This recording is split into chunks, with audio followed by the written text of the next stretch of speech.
네, 여러분 반갑습니다. 이제 우리 성경 강좌 사복음서 5강 진행하도록 하겠습니다. 5강 1교시는 마태복음 13장부터 18장까지 내용 보도록 하겠습니다. 자, 우리 한번 복습 한번 해보도록 할게요. 마태복음에는 5가지 5대 설교가 있다고 말했었어요. 자, 5가지 설교 중에 첫 번째가 뭐가 있었을까요? 산상보훈 설교. 몇 장부터 몇 장일까요? 5장부터 7장까지 박스 치라고 말씀드렸죠. 첫 번째 산상보훈 설교. 두 번째는 그렇죠, 파송 설교. 몇 장이죠? 10장. 두 번째. 그리고 나서 세 번째는 또 뭐가 있을까요? 그 다음에 천국 비유 설교. 몇 장이죠? 13장. 13장의 천국 비유 설교. 그 다음 네 번째 설교는 또 뭐가 있어요? 그렇죠, 제자 설교. 제자들에게 하는 설교. 몇 장이죠? 그렇죠, 18장. 네 번째. 자, 다섯 번째는 무슨 설교가 있을까요? 그렇죠, 종말 설교. 몇 장이죠? 24장부터 25장. 이렇게 해서 5가지 5대 설교가 있다고 말씀드렸어요. 그리고 마태, 마가, 누가 공간복음에 공통적으로 나오는 게 입성부터 부활까지 5가지 사건으로 공통적으로 나온다고 했죠. 마태복음은 입성이 몇 장부터예요? 그렇죠, 21장부터. 그렇게 해서 21장부터 입성 들어가고, 그리고 22장부터는 뭐가 들어갈까요? 논쟁. 논쟁은 몇 장부터 몇 장일까요? 그렇죠, 22에서 23장까지는 논쟁. 그 다음에 논쟁 끝난 다음 무슨 내용이 들어가요? 그 다음에 종말에 관련된 거. 몇 장부터 몇 장? 24부터 25장. 여기는 종말. 그 다음에 또 무엇이 나올까요? 그 다음 순서는 순환 받는 거. 몇 장부터? 26장부터 27장까지. 여기는 순환에 관련된 내용이다. 마지막에 무엇 하나 남았죠? 부활. 몇 장이죠? 28장. 여기는 부활에 관련된 내용이다. 이렇게 잡았을 거예요. 오늘은 그러면 13장가 여기네요. 천국 비유 설교부터 나오겠네요. 천국에 관한 비유 설교 13장부터 18장까지 제자 설교까지 내용 나가겠네요. 자, 교재 한번 13장 펴주시고요. 성경책 마태복음 13장 펴주시면 되겠습니다. 교재 13장 마태복음 13장.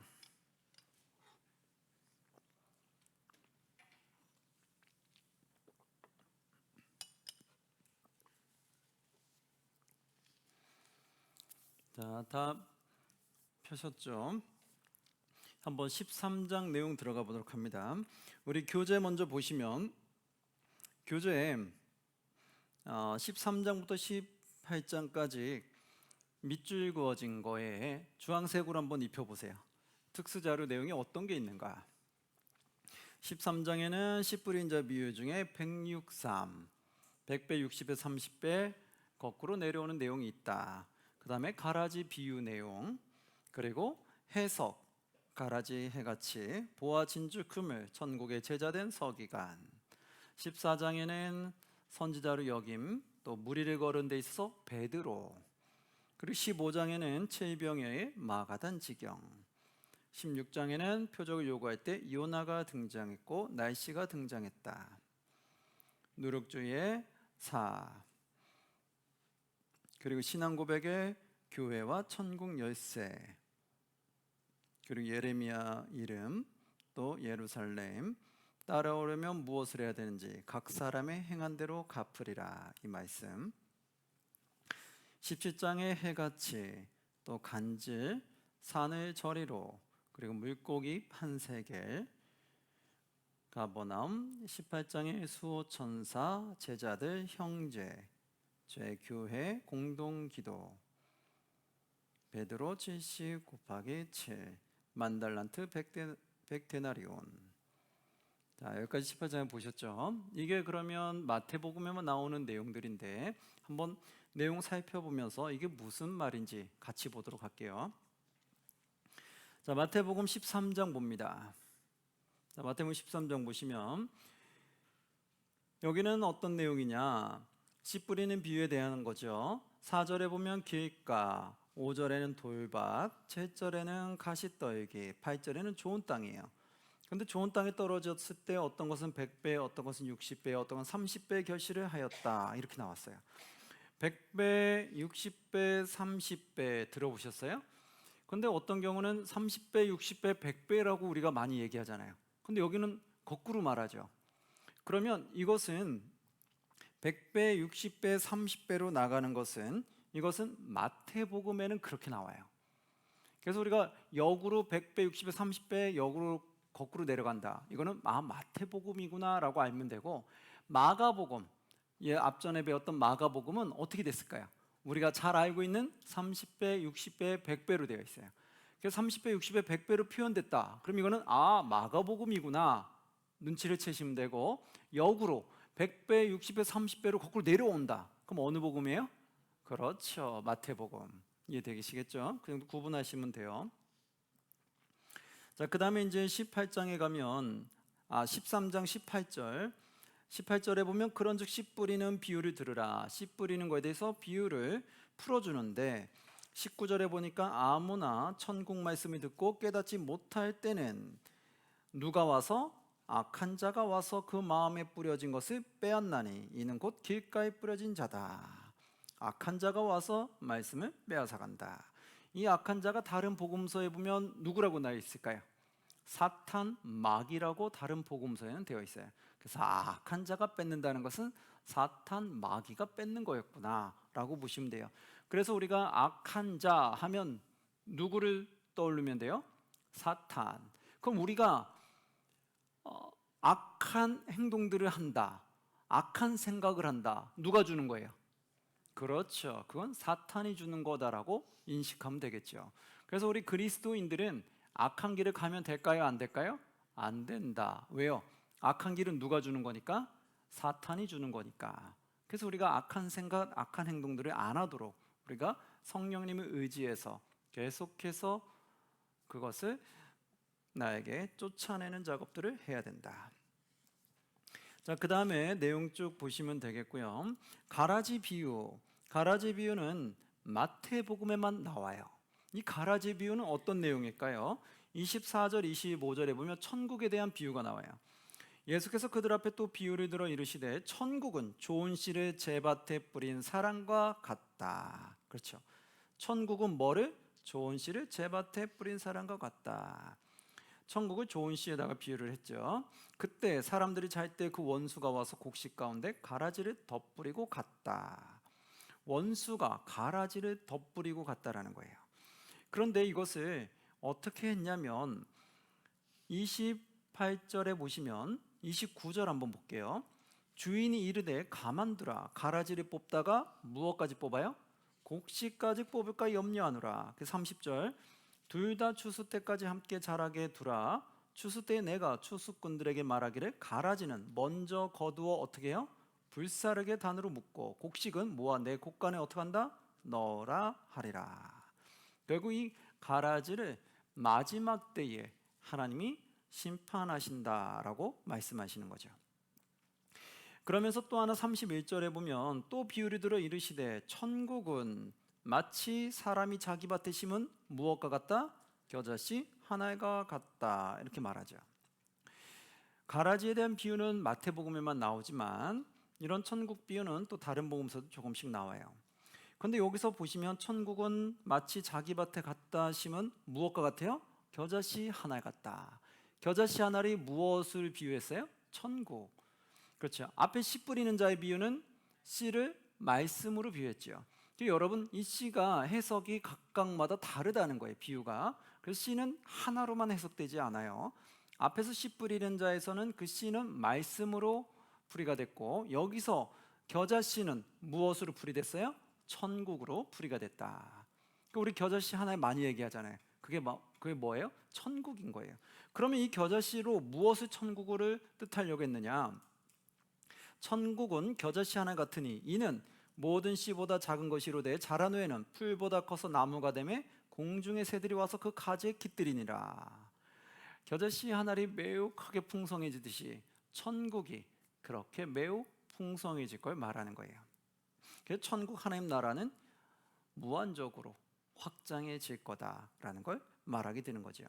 33절에 보면 누룩 비유도 비슷한 거고요. 36절에 가면 이제 이 가라지, 앞에 말했던 가라지를 풀이를 해줘요.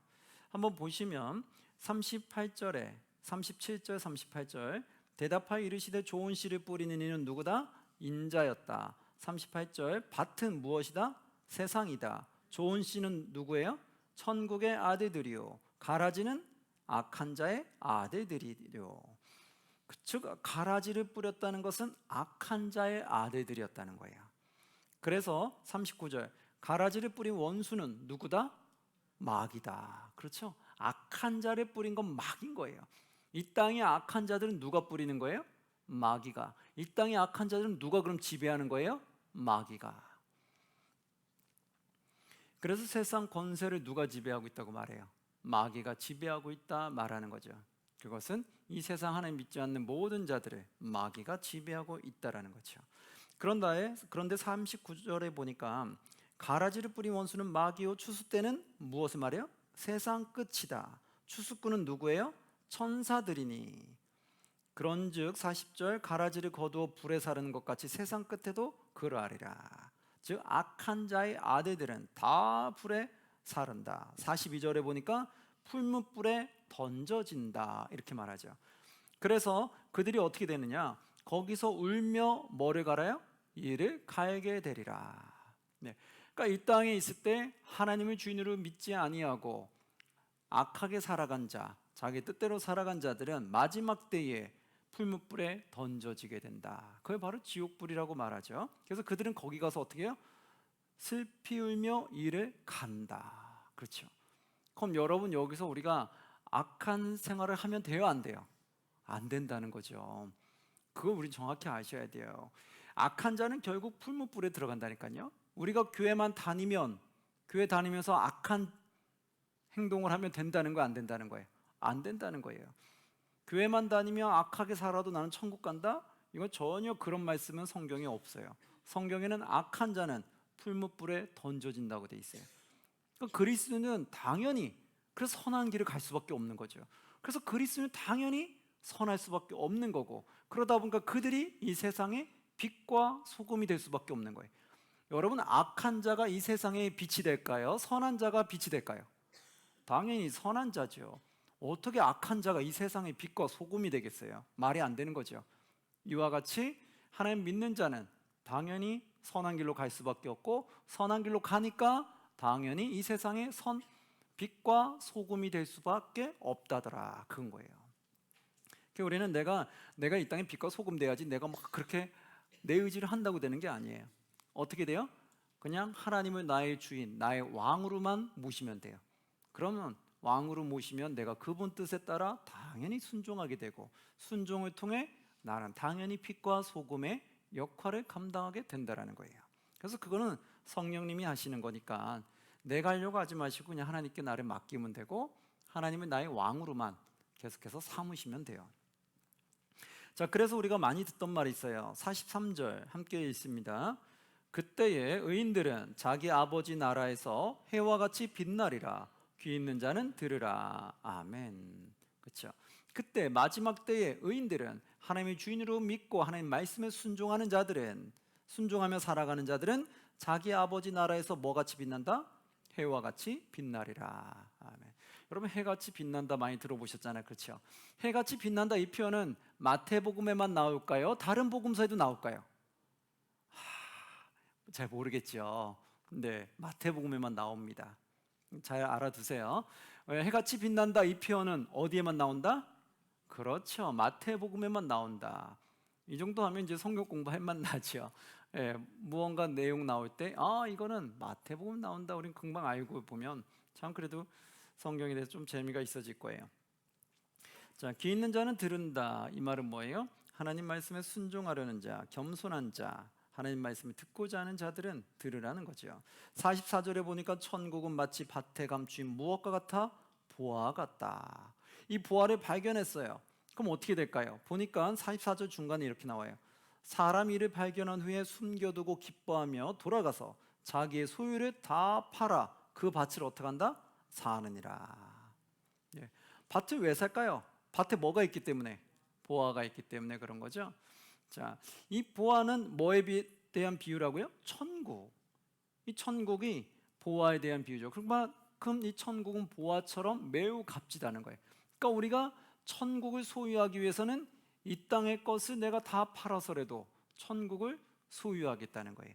천국은 내가 보화로 느낀다면, 여러분 우리가 천국 가는 거 정말 보화로 느낀다면 이 땅에 있는 게 뭐가 천국보다 더 중요할 수 있겠어요? 근데 내가 천국을 보화로 내가 가치를 못 느낀다면 내가 이 땅에 있는 게 더 나한테는 소중해서 오히려 천국을 멀리할 수 있다는 거예요. 나는 이 세상이 더 좋아서 나는 이 천국을 멀리하게 된다는 거죠. 바로 그게 어리석음인 거예요. 이 천국은 보화와 같다. 이만큼 값진 거기 때문에 그 값을 아는 사람은 이 땅의 어떤 것보다도 그 천국을 더 소유하기 위해서 내가 노력하고 그렇게 살아간다는 거죠. 45절에 보니까 천국은 마치 무엇과 같대요? 좋은 진주를 구하는 장사와 같다. 이렇게 표현한 거 한번 읽어보시고요. 47절에 보니까 또 천국은 마치 무엇과 같대요? 바다에 치고 각종 물고기를 모은 그물과 같다. 야, 천국에 대한 표현이 좀 다양하죠. 이번에 천국이 그물과 같대요. 그럼 이 그물과 같다고 표현한 이유는 무엇이냐? 48절, 49절 보니까 그물에 가득함에 물가로 끌어내고 앉아서 좋은 것을 그릇에 담고 못된 것은 내버리니라. 그런데 49절에 보니까 세상 끝에도 이러하리라. 마지막 때 이러는데 천사들이 와서 의인 중에서 악인을 갈라내어 풀무불에 던져 넣으리니 거기서 울며 이를 갈리라. 아멘. 그렇죠? 마지막 때는 누굴 갈라낸대요? 악인을 갈라낸다. 그래서 풀무불에 던져버린다. 우리가 하나님 다 믿는 것 같아서 교회에 있죠. 마지막 때가 되면 이 교회 안에서도 하나님이 갈라내신다는 거예요. 어떤 자를? 악한 자를. 여러분, 그래서 우리가 교회만 있다고 해서 내가 숨겨지는 게 아니에요. 마지막 때가 되면 다 걸러낸다는 거예요.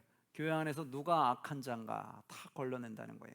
그래서 우리가 그렇게 가지 않도록 늘 회개하고 하나님께 선한 길로 가려고 노력해야 되겠죠. 자, 그러면서 이제 53절 4절에 보면 예수께서 모든 비유를 마친 후에 그곳을 떠나서 54절 고향으로 돌아갔어요. 사람들이 놀랬어요. 그러면서 55절에 이는 그 목수의 아들이 아니냐, 그의 어머니는 마리아, 그 형제들은 야고보, 요셉, 시몬, 유다라 하지 않느냐. 그 형제들도 4명이나 더 있다는 것이 나와요. 야고보, 요셉, 시몬, 유다, 많이 불리는 이름이죠. 유다라 하지 않느냐. 그러고 나니까 57절에 예수를 어떻게 했어요? 배척한지라. 예수를 배척했대. 어디서? 고향에서. 왜? 고향에서는 그의 옛모습을 봤는데 절대로 옛모습 봐서는 하나님의 아들이라고 그들은 받아들이기 어렵다라는 거예요. 그래서 고향에서 오히려 배척을 당하셨다. 14장으로 갈게요. 14장에는 어떤 내용이 있냐면 1절에 그때 분봉왕 헤롯이 예수의 소문을 들은지라 그 신하들에게 이르되 이는 세례 요한이라 그가 죽은 자 가운데 살아났으니 그러므로 이런 능력 그 속에서 역사하시는도다 하면서 3절에 전에 헤롯이 그 동생 빌립의 아내 헤로디아 일로 요한을 잡아 결박하여 옥에 가두었으니 예전 것 생각해요. 세례요한을 옥에 가뒀다가 어떻게 죽게 했는지 그 내용 앞전에 다 봤기 때문에 한번 읽어보시면 될 거예요. 그 다음에 이제 13절에 보면 예수님께서 예수님의 말씀을 들으러 따라다니는 그 백성들에게 그들에게 놀라운 기적, 먹을 것을 먹게 했던 거, 오병이어 사건이 나오죠. 17절 보니까 이렇게 나와요. 제자들이 이르되 여기 우리에게 있는 것은 떡 5개와 물고기 몇 마리? 2마리 뿐이다. 그래서 오병이어다 이렇게 나오죠. 5개의 떡과 물고기 2마리, 오병이어. 이 사건을 통해서 결국 21절 보니까 먹은 사람은 여자와 어린아이 외에 몇 명이 되었어요? 5,000명이나 되었더라. 앞에 마가복음에서도 봤죠. 5천 명, 남자만 5천 명이다. 거긴 이렇게 나왔는데 여기는 여자와 어린아이 외에 5천 명이래요. 그럼 여자 빼고 어린아이 빼면 남자 성인들이라는 거잖아요. 그러니까 남자 성인만 5천 명이면 여자와 어린아이를 포함하면 훨씬 많다라는 거죠. 보통 여러분 이렇게 말씀드려 다닐 때 남자들이 더 많이 쫓아다니까 여성분들이 더 많이 쫓아다닐까요? 여성분이 더 많이 쫓아다니게 되어 있어요. 그러다 보면 여기서 지금 여성이 남자보다 더 많을까요? 적을까요? 그럼 많다라는 걸 유추해 볼 수 있죠. 그러면 여성이 남자보다 더 많으면 남자만 5천 명인데 여자가 더 많으면 5천 명 이상이 될 거고 어린아이까지 가면 그러면 10,000명 이상이 되겠구나. 어마한 숫자라는 걸 알 수 있겠죠. 자, 그래서 여기서 여자와 어린아이 외에라는 이 표현은 마태복음에만 나와요. 그냥 참고하시면 되고요. 그리고 나서 이제 예수님께서 기도하러 올라가시고 25절에 밤 사경에 예수께서 바다 위로 걸어서 제자들에게 오신 적이 있어요. 제자들이 이걸 보고 놀래서 유령이라고 외친 적이 있었죠. 그때 누가 등장하냐면 28절에 베드로가 대답하여 이르되 주여 만일 주님이시거든 나를 명하사 물 위로 오라 하소서 하니 29절 오라 하시니 베드로가 배에서 내려 물 위로 걸어서 예수께로 가되 베드로도 물 위를 걸은 사건이 나왔어요. 그렇다가 30절에 바람을 보고 무서워 빠져가는지라 소리질러 이르되 주여 나를 구원하소 하니 그래서 예수님 잡아서 다시 올리셨죠. 그러면서 31절 뭐라고 말했어요? 예수께 즉시 손을 내밀어 그를 붙잡으시며 이르시되 뭐가 작은 자요? 믿음이 작은 자요 왜 의심하였느냐 하시고 이렇게 나왔죠. 여러분 여기서 그 사건이 있을 거예요. 물 위를 걸었을 때 베드로도 따라서 걸었던 사건. 이거는 모든 복음서에 다 나올까요? 마태만 나올까요? 네, 이렇게 물어볼 때는 뭔가 힌트가 있었겠죠. 예, 마태만 나와요. 예수님이 물 위를 걸어온 사건은 다른 복음서에도 나와요. 근데 베드로가 따라서 걸었던 사건, 이건 어디만 나온다? 그렇죠, 마태만 나와요. 자, 그리고 34절에 보면 게레사네 땅에 이뤄서 또 사역하신 거 나오고요. 15장으로 넘어가면 15장 1절에 그때 바리새인과 서기관들이 예루살렘부터 예수께 나온지라. 2절 당신의 제자들이 어찌하여 장로들의 전통을 범하나이까 떡을 먹을 때 손을 씻지 아니하나이다. 이거 전통을 중요시 여겼던 그거, 이 내용은 앞에서 봤죠. 그때 예수님이 하신 말씀 11절 말씀, 그렇죠. 뭐가 더 중요하다고요? 이들은 겉에 있는 전통을 중요했어요. 겉으로 손 씻고 먹는 게 중요시 여겼지만 예수님 뭐라고 말씀하시냐면 11절 함께 봉독합니다. 입으로 들어가는 것이 사람을 더럽게 하는 것이 아니라 입에서 나오는 그것이 사람을 더럽게 하는 것이니라. 아멘. 예수님한테는 중요한 게 뭐였냐면 거칠애가 아니라 속마음이었어요. 이 바리새인 서기관들은 겉으로는 뭔가 되게 화려하고 깨끗하고 막 그런 것 같은데 그 속에는 악함이 가득했다는 거예요. 예수님은 그걸 보니까 그게 더 추한 거예요. 여러분 한번 보세요. 여러분이 누군가 만났을 때 처음엔 잘 몰랐어요. 겉모습이 너무 깔끔하고 멀쩡하고 괜찮아 보였어요. 근데 나중에 알고 보니까 그 사람의 속에 꽤 악한 생각들을 많이 하고 있어요. 그럼 나중에 여러분 그걸 알고 나면 진실 알고 나면 그 사람이 예뻐 보여요? 멋있어 보여요? 아니면 좀 무서워 보여요? 그렇죠. 그 속에 악한 마음을 품고 있으면 무서운 생각이 드는 거예요. 절대 멋있거나 예쁘지 않아요. 그 사람 곁에 다가가고 싶지도 않아요. 왜? 그 사람의 악한 그것이 어떤 해를 끼칠지 모르잖아요. 바로 그런 거거든요. 하나님 봤을 때 이 바리새인 서기관들은 겉으로는 뭔가 율법 잘 지키는 것 같고 뭔가 깨끗한 것 같고 깔끔한 것 같지만 그들 속이 악하니까 하나님은 그게 더 추해 보였던 거예요. 그래서 하나님은 그걸 지적하는 거예요. 예수님께 지적하는 것이 너희들은 입으로 들어가는 것이 사람을 더럽게 하는 것이 아니라 입에서 나오는 것이 사람을 더럽게 한다. 네 마음을 깨끗하게 해야 될 걸 말하는 거예요. 여러분, 우리 마음을 깨끗하게 하시기를 주의 이름으로 축원합니다.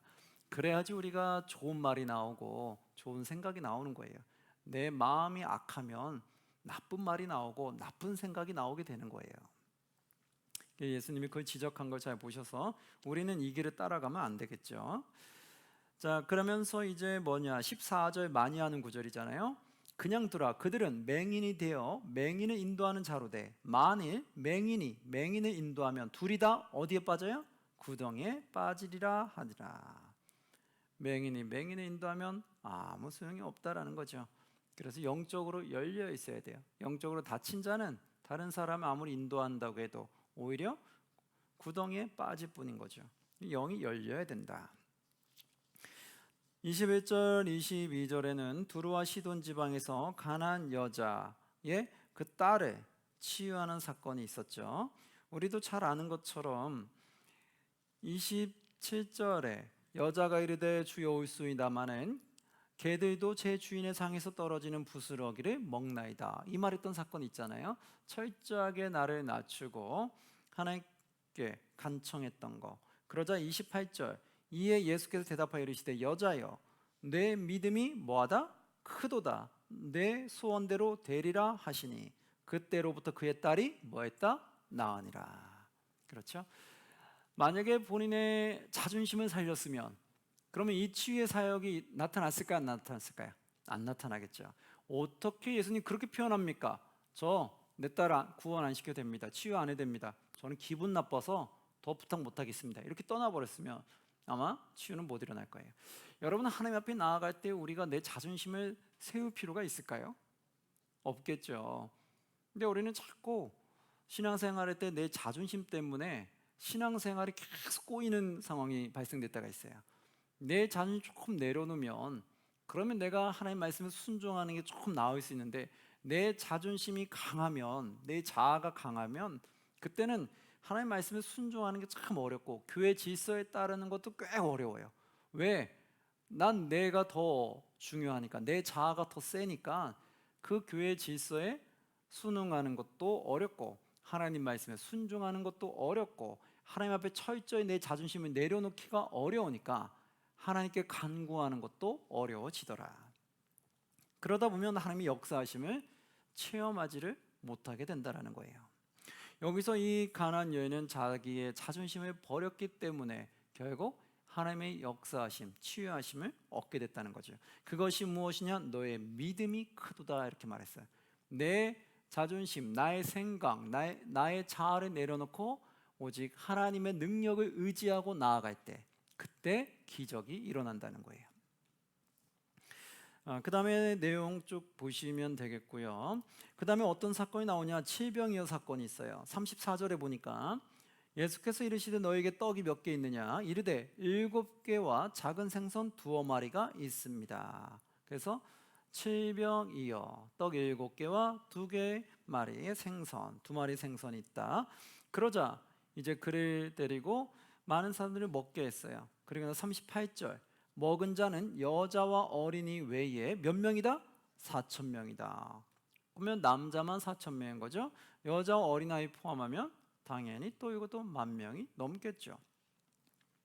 자, 이렇게 해서 여자와 어린아이 외에 이 표현은 어디에만 쓴다고요? 마태만 쓴다. 그거 그냥 알아두시면 되겠고요.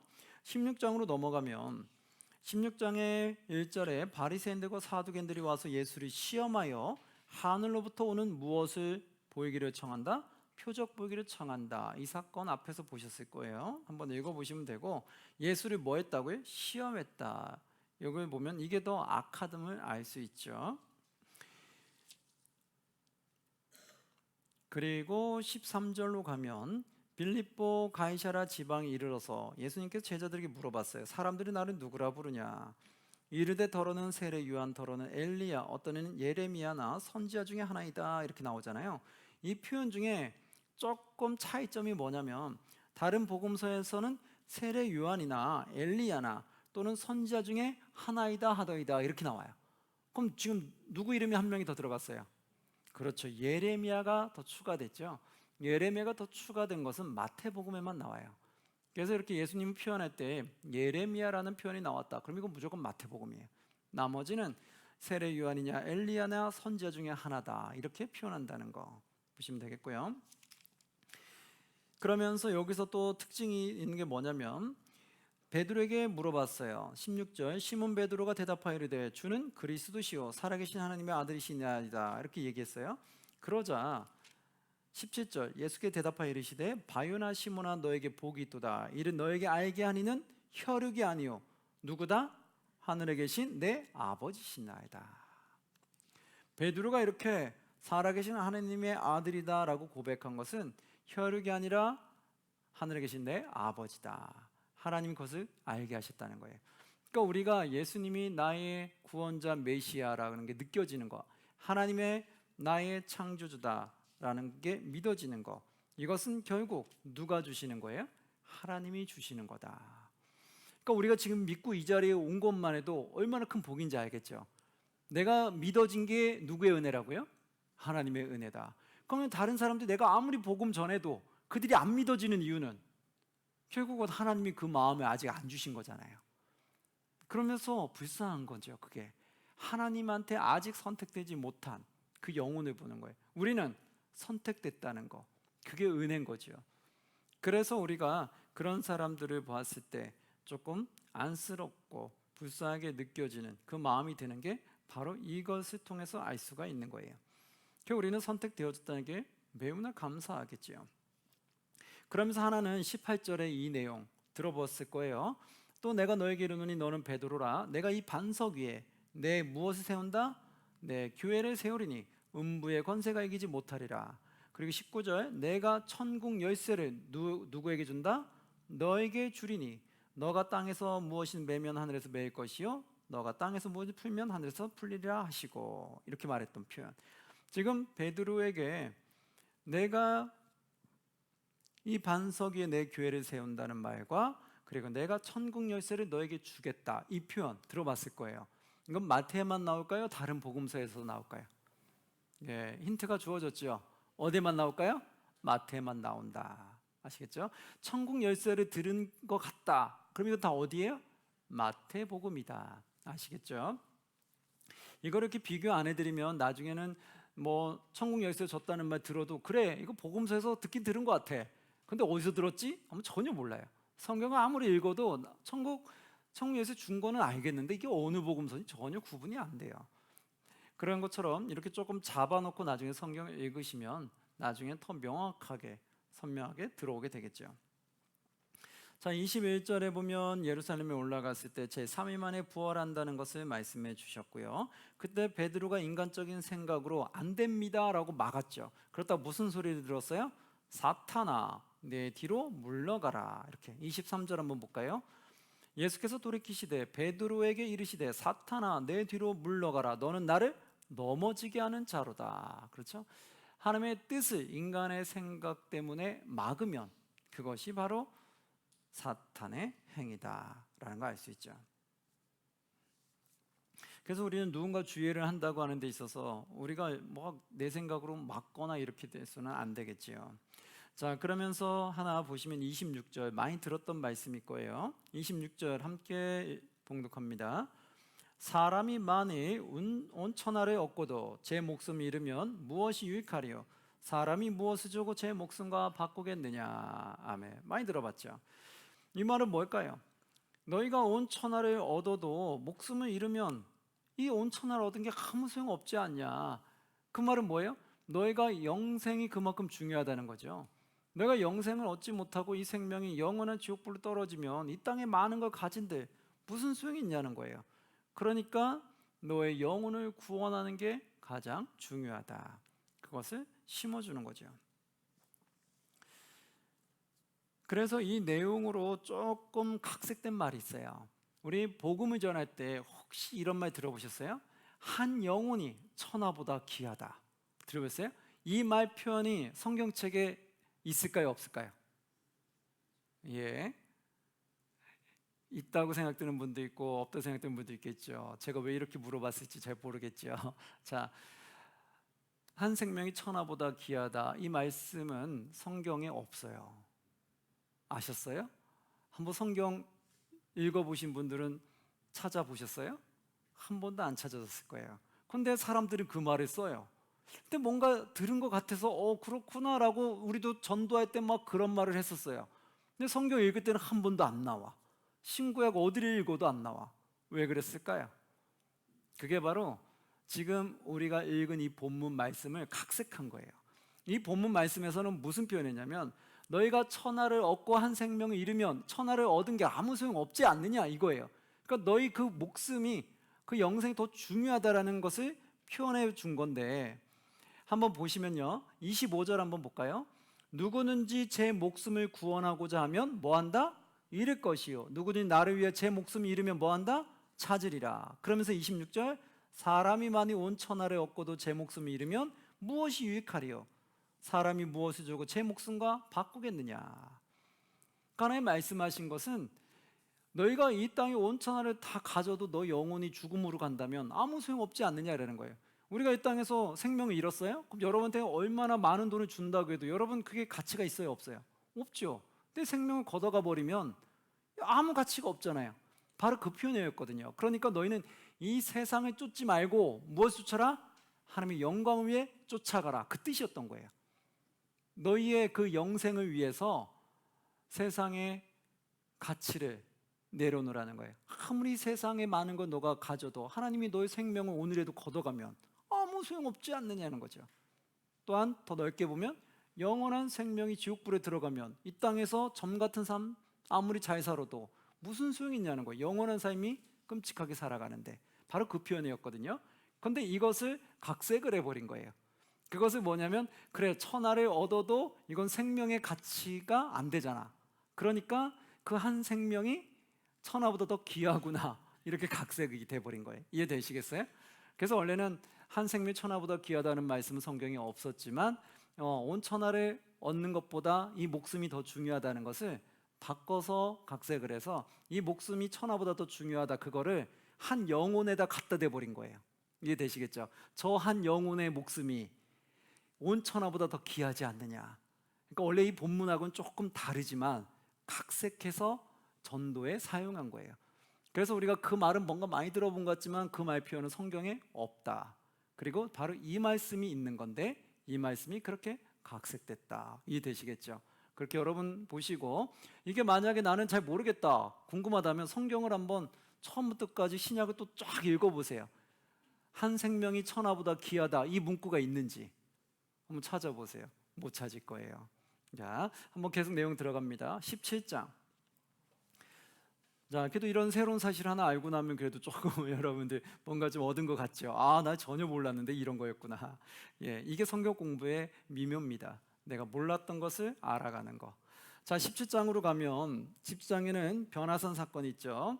1절에 보면 엿새 후에 예수께서 베드로와 야고보와 그의 형제 요한을 데리시고 따로 높은 산에 올라가셨더니, 근데 2절에 보니까 그들 앞에서 변형됐어요. 이걸 우린 변화산이라고 이제 표현을 해주는데 그 산에 올라가서 변형됐는데 그 얼굴이 뭐같이 빛났어요?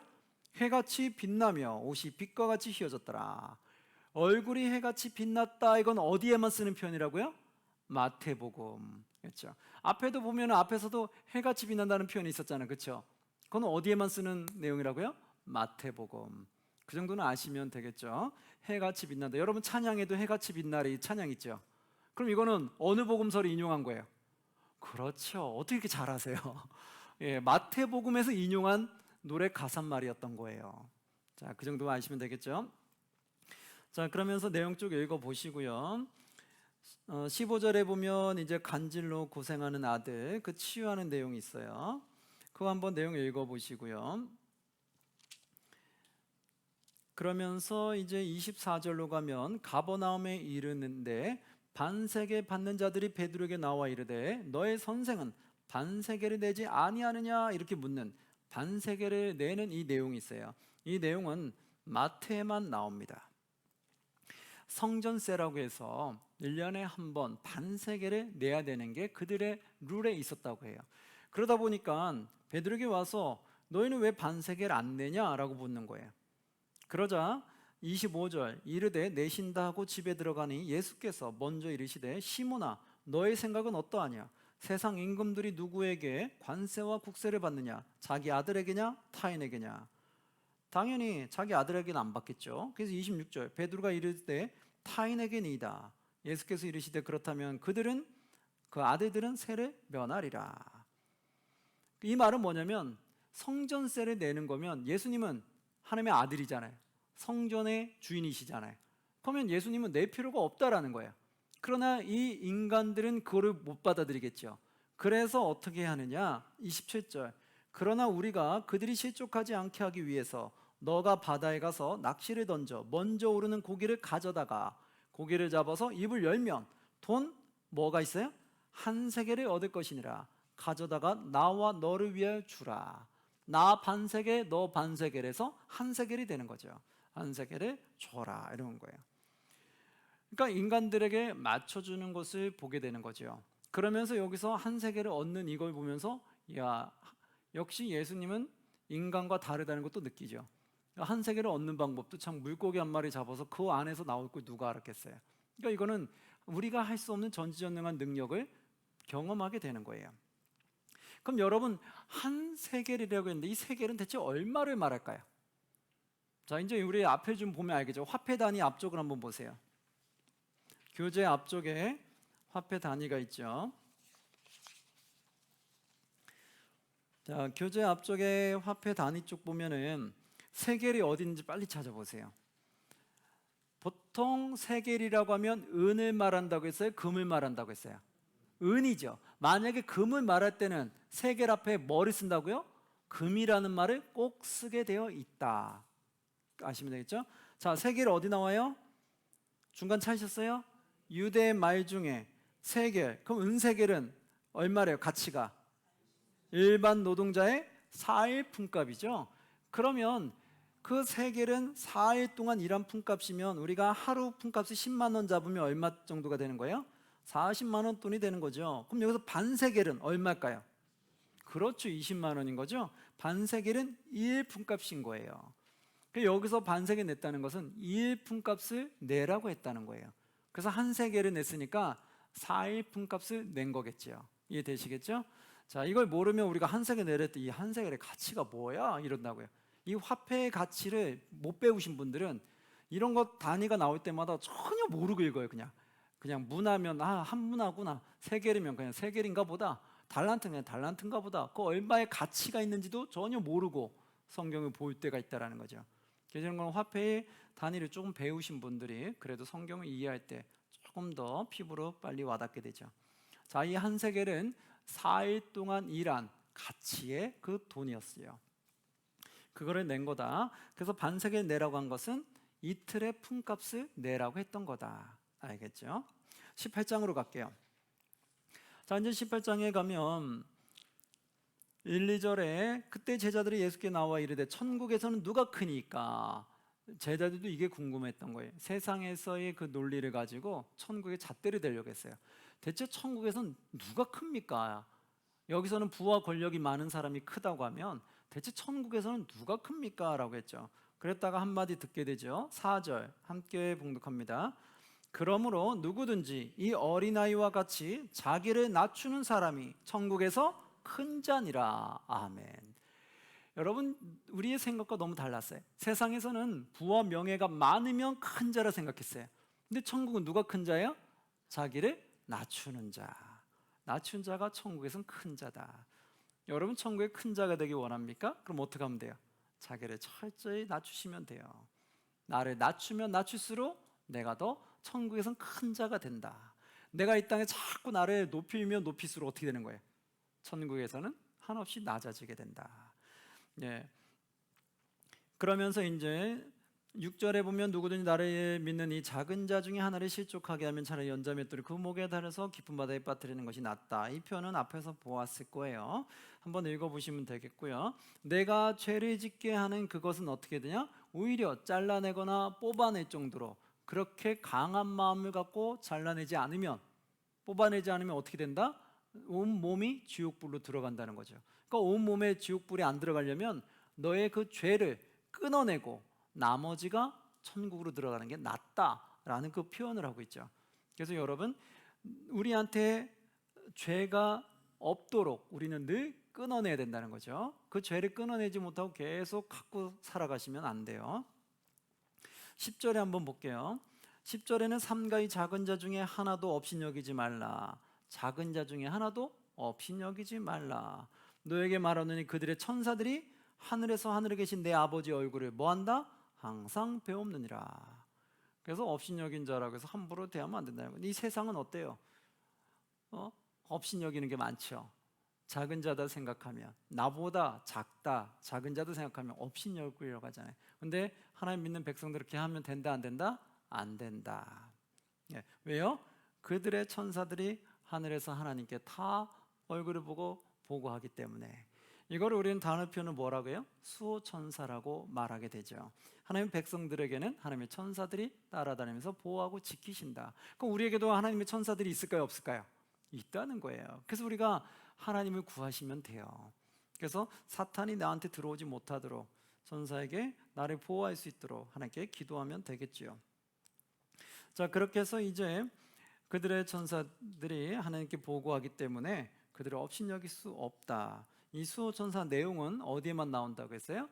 마태복음에만 나온다. 교재에다가 여러분 아마 표시했을 거예요. 자, 그 다음에 이제 15절. 너의 형제가 죄를 범하거든 가서 너는 너와 그 사람만 뭐해서 상대하여 뭐하라? 권고하라. 만약에 너의 형제가 하나님 믿는 백성 중에 죄를 범했어요. 뭔가 잘못했으면 어떻게 해야 되는 거예요?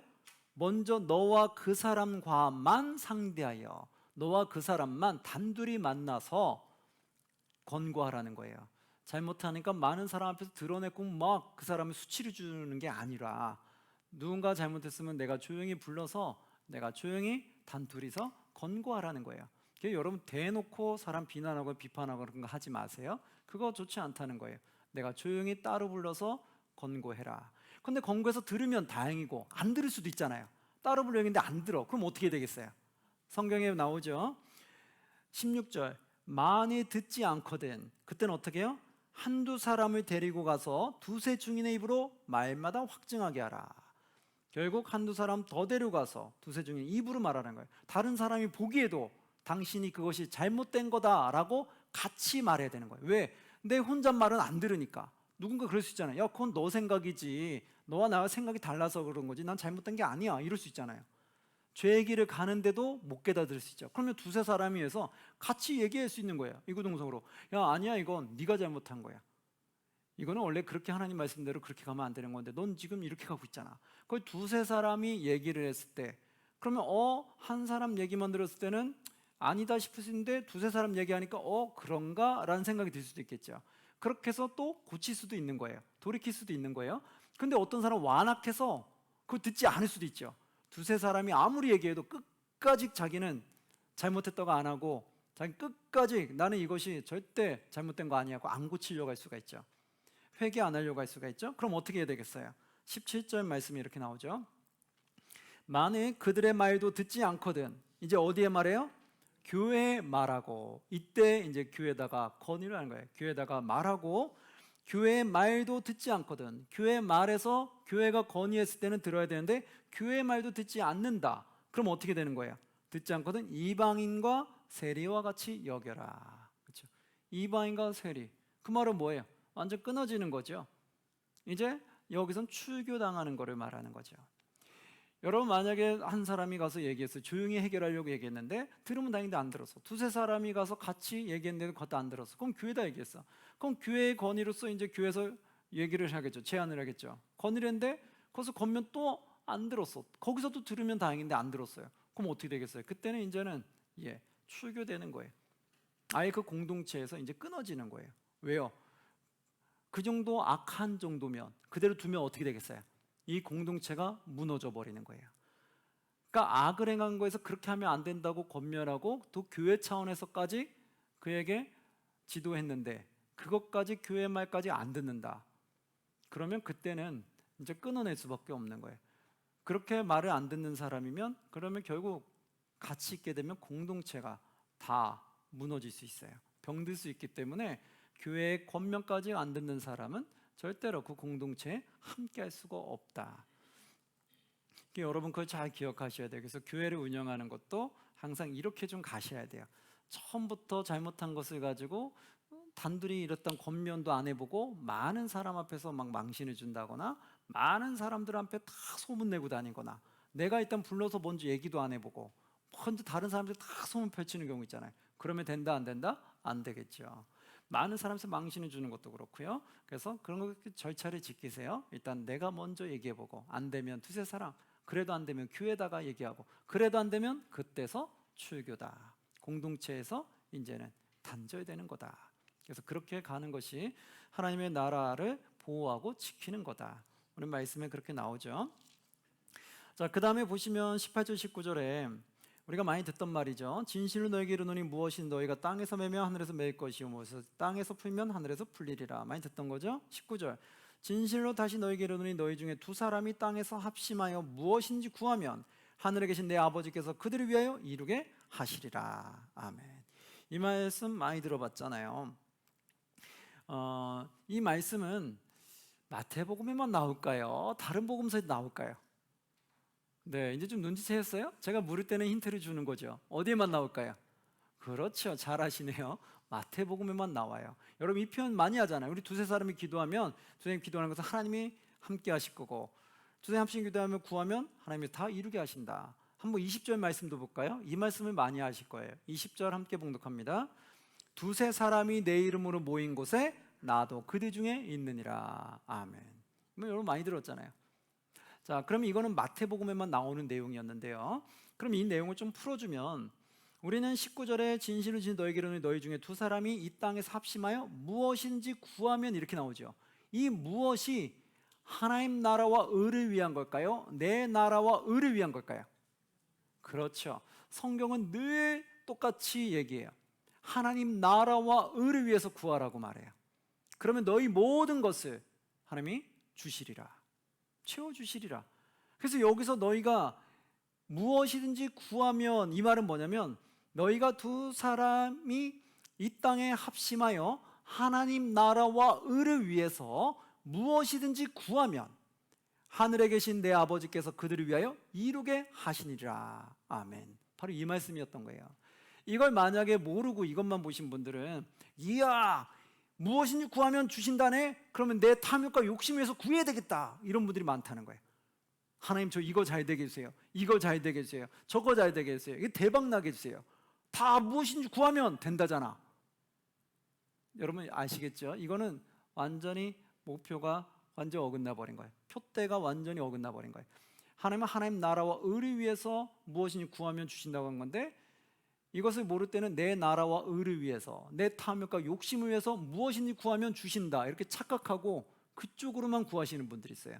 이거는 하나님 말씀을 잘못 알고 있는 거다. 그래서 20절에도 다시 보시면 두세 사람이 내 이름으로 모인 곳에는 나도 그들 중에 있다. 내 이름으로 모였다는 건 뭐예요? 누구를 위한 기도인 거예요? 그렇죠. 하나님을 위한 기도인 거예요. 우리가 예수님의 이름을 가지고 내 욕심 탐욕, 내 사리사욕을 위해서 기도하겠어요? 아니죠. 예수님의 이름을 놓고 기도한다는 것은 예수님의 뜻을 위해서 구한다는 뜻이에요.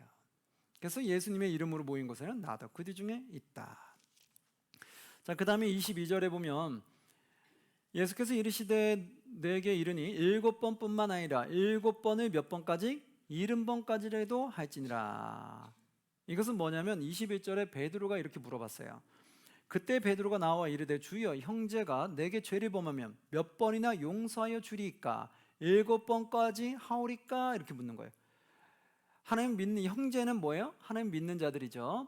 예수를 나의 구주로 믿는 자들, 그 그리스도인들 중에 나에게 죄를 범했는데 그러면 내가 몇 번이 용서해 주리이까?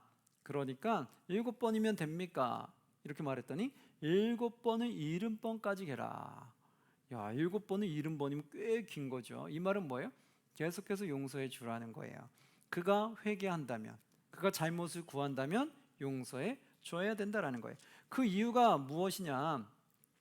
하나의 비유를 들은 거는 24절에 만달란트 빚진 자가 있고요. 28절에 보면 100데나리온 빚진 동류가 있어요.